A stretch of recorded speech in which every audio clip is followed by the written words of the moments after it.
I am here with Dr. Laleh Gharahbaghian with Stanford Healthcare to talk about the very latest when it comes to COVID. Thanks for joining us today. Thanks for having me. Let's talk about this new Omicron subvariant. Just when we start to see cases go down on Omicron, we're hearing about this. Is this cause for concern? So we don't know much about it. It's a subvariant of Omicron. It has additional different mutations. Much of what we know is actually from Denmark, where BA2, which is what it's called, has overtaken the initial version of Omicron. Now about 50% of their positive cases are BA2. From that information and from that population, what we find is that it doesn't seem like there's a difference in severity between this new variant and the initial Omicron variant. And we don't really know the significance of the new mutations on treatment effectiveness or on vaccines. However, we do know and we hope that the vaccines are effective. We just don't know to what degree. Now, is this the same as the stealth Omicron we've been hearing about? Is this just another name for it? It's just another name for it. Okay, so speaking of stealth, we're hearing a lot about the rapid tests not picking up Omicron. Can we have any faith in these tests these days? So it's interesting. The rapid antigen test, if it's positive, then likely it is a positive result. And there is always some degree of a false negative rate. They're pretty low. And there's also some evidence that it might be that the nasal swabs may be a little different than the oral pharyngeal throat swabs, but that has yet to be determined.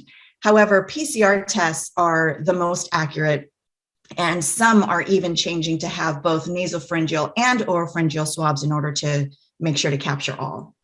Okay, and we have heard about some people using the test that's meant to be done nasally and using it to swab their throat. Is that something that you're not recommending, I'm assuming? No, because those tests have not been tested or studied with throat swabs. They've been studied for nasopharyngeal testing. So I would recommend continuing with the instructions of nasopharyngeal testing for those. Okay.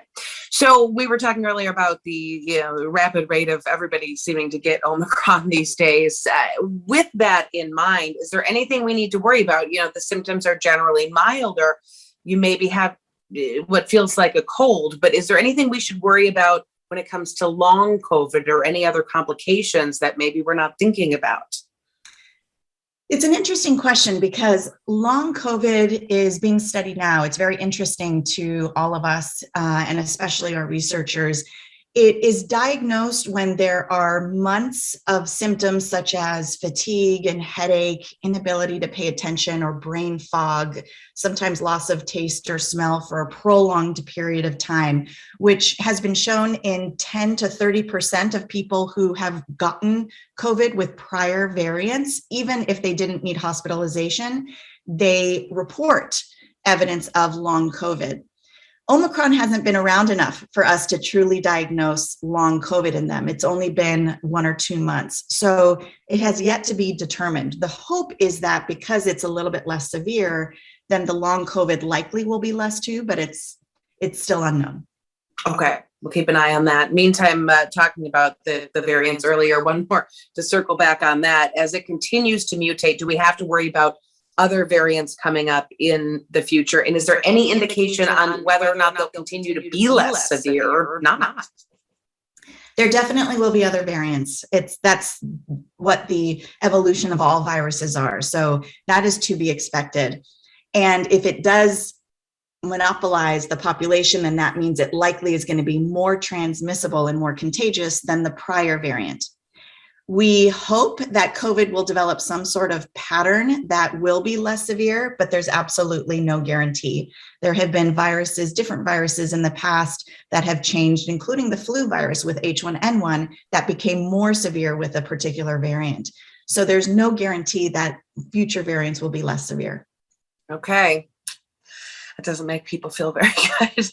But there are, of course, new treatments coming out. The COVID-19 pill, if you get infected, it's meant to keep you out of the hospital. How do people get their hands on it? Well, first and foremost, the best protection and prevention is getting the vaccine. That has been shown still, especially with booster shots, that with the current Omicron variant is still as effective as 75%. So please get vaccinated. Should you get COVID, there are now medications to treat it, which is wonderful. There's things like Paxlovid, remdesivir, and only one monoclonal antibody that is shown to be effective against Omicron. The unfortunate thing is that many of these medications are in very limited supply right now. It takes some time for them to be produced. So right now, the indications are for the most vulnerable populations to get it.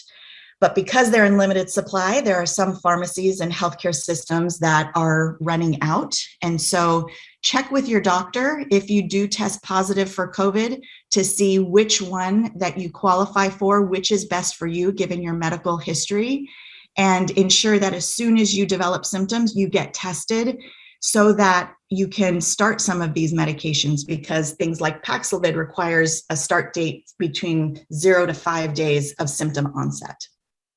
Okay. Anything else we should be thinking about this week when it comes to Omicron? Please get vaccinated. We're still in a surge. Get vaccinated, protect yourself, get the booster if you haven't. It is truly the single best line of protection. All right, Dr. Laleh Gharahbaghian with Stanford Healthcare. Thanks as always. Very helpful. Thank you so much.